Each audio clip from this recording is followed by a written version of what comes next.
Do you believe in God, and who is God to you? Yes, I believe in God, and God is the meaning of life and love. Describe your relationship with God. My relationship with God is, He's very supportive to me, and I'm close with God, and makes my life happy.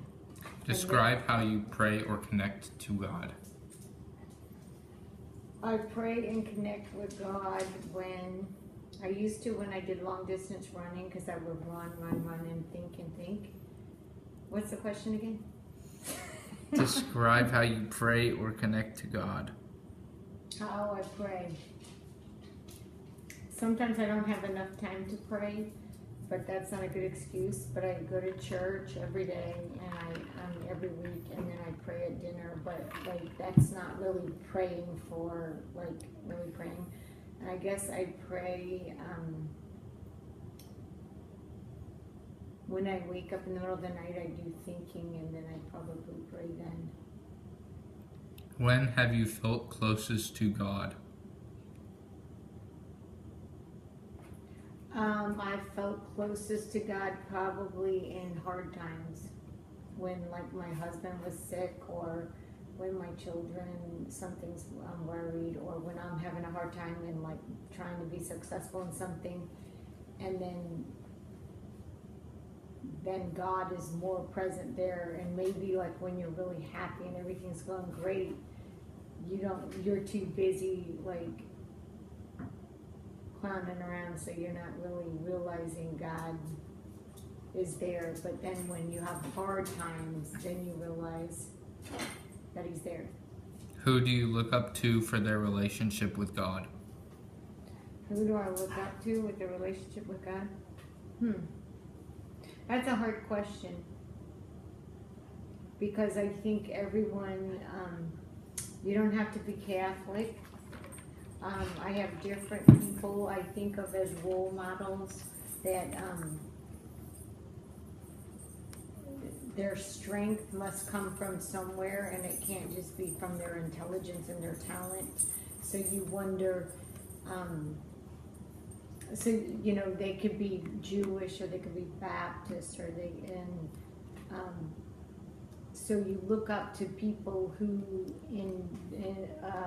survive through different things, and enjoy their life, and make the best of everything, and are happy with their life.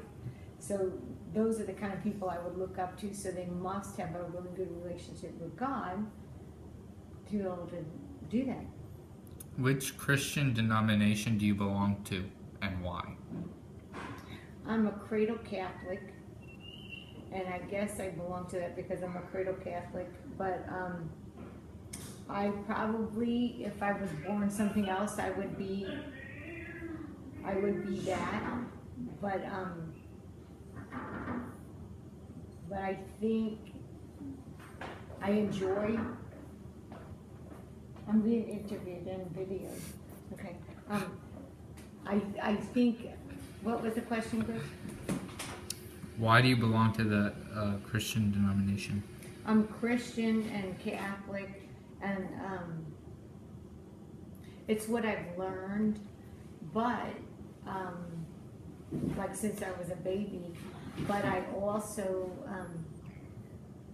realized the purpose and the meaning and everything. As I grow older, it's even more intense, the meaning. And also, I had a friend in college. Her chemistry partner died over the summer. She came back, and she was atheist, and she came and told me, and it was the first time that I realized that I really knew somebody she was trying to say she's agnostic, but she really was atheist. And she, when her friend died, that was her chemistry partner, and didn't come back to college, she just came in the dorm room and sat on her bed and just sat there, and I kept walking past her, and I was, she didn't have anything to turn to. Like if you're an atheist, like what's the meaning of all of this life? Why do your best and use your best talents and everything? And she, like, where was she gonna go and like for comfort or support or tradition? You know, she didn't have anything. She just sat there on the bed, and I was a little bit worried about it. Did you grow up as Christian? I grew up as Christian, and I went to Mass every Sunday and went to all the holy days of obligation, and I went to a Catholic high school. And I even went to a Texas Tech for my freshman year of college, and people were trying to like convert me to be Baptist, but I didn't want to be that. But so I grew up being Christian, and I believed in Christianity, but I don't want to be pushed into believing things. What do you remember about the faith of your parents? What do I believe for the faith of my parents? I believe that I know mostly my mother's faith because I mainly grew up with just my mother. So I don't really know that much about my father's faith because he kind of wasn't around. But my mother's faith has to be strong because she had 7 kids and she had some tough times. And I was there, and she brought us to the masses and things. And I don't think she could have made it through all of that without that. But actually, I never interviewed my mother like this, so this is kind of a good project. What impact has your membership in the church had upon you? What impact? Like what? What does that mean? What impact has your membership in the church had upon you? It's had a positive impact in this society nowadays, especially with all the screen time and all of the everything's happening so fast. But you just need some core values and beliefs. So the impact. I mean, that's the only thing that you can hang on to in the middle of this kind of society, and the political system and the oil business failing. And you can be poor, you can be rich, you can be healthy, you can be unhealthy, but you need something. What do you think are your most important obligations as a member of the church?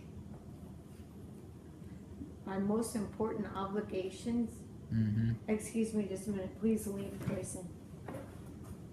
What was the question again? What do you think are your most important obligations as a member of the church? Well, my obligation is that I'm a mother, and I have to take care of myself for the church, but also my obligation is I was married and I have a covenant of marriage, and that's an obligation to the church because that was a sacrament. And also I promise to raise my children Catholic and to just educate them. But another obligation is, like, I haven't done too much yet, like I've varied through the years, just to support the community more and volunteer some more and help other people so they can have they can be able to be free to make the same choice and have Christianity and Catholicism in their life. Have you ever considered working for your church as a minister or other religious person? Yes. I was a Eucharistic minister when I was in college, so I gave communion. And also, when I was 25, I almost became a nun because I was wanting to be a math teacher, which I am, a high school math teacher. But also, I went through the whole discernment program with the Catholic Diocese in Houston, Galveston, and went to the whole discernment process for the nuns. Like the Dominican nuns are my favorite, and but a little bit that kind of society is not existing as much, and all of the Dominicans were leaving all of my favorite nuns were no longer nuns. And I figured out that there was a problem with the system for them, because when they retired, they basically were gonna be like homeless. Not homeless, but like, there wasn't a support retirement system for them. So, I still became a teacher, and one day maybe a principal, just like my plan as a nun, but,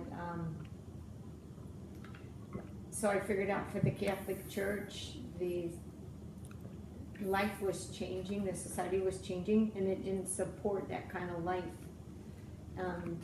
And what's very sad is there's a shortage of priests, and the Catholic Church might need to change a little bit on how they're